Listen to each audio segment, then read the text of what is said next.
Hello, bachcho. Let's read the question.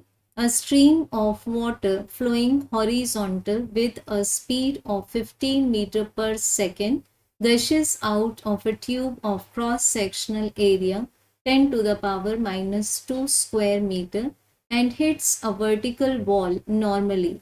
Assuming that it does not rebound from the wall, the force exerted on the wall by the impact of water is. सो बच्चों इस question को हम refer कर सकते हैं 11th NCERT part 1 page number 94 पर।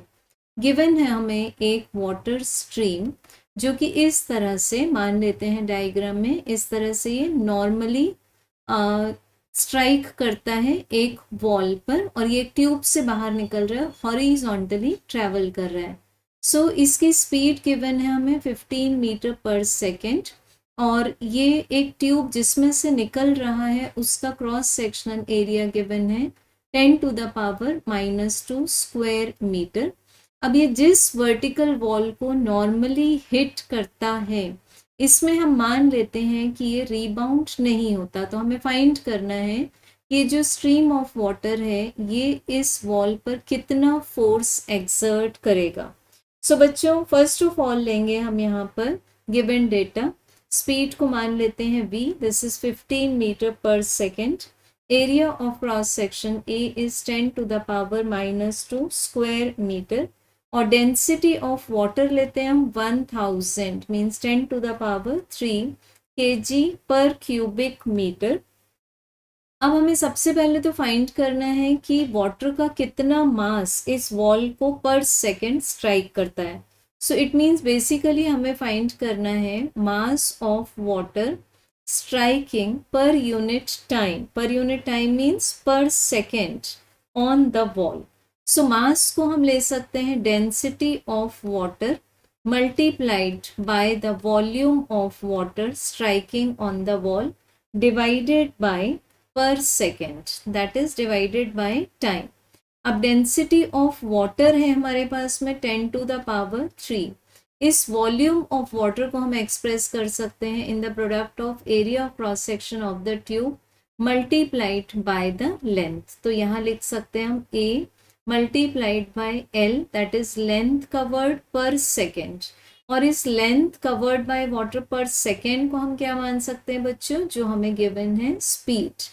तो यहाँ वैल्यूज जब पुट करेंगे तो mass of water divided by time is equal to 10 to the power 3 multiplied by area, area है 10 टू द पावर माइनस 2 और स्पीड की वैल्यू है 15।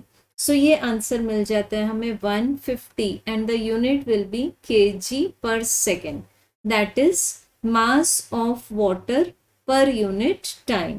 सो ये मिल गया हमें एक data, mass of water striking per second on the wall is 150 kg per second in SI unit।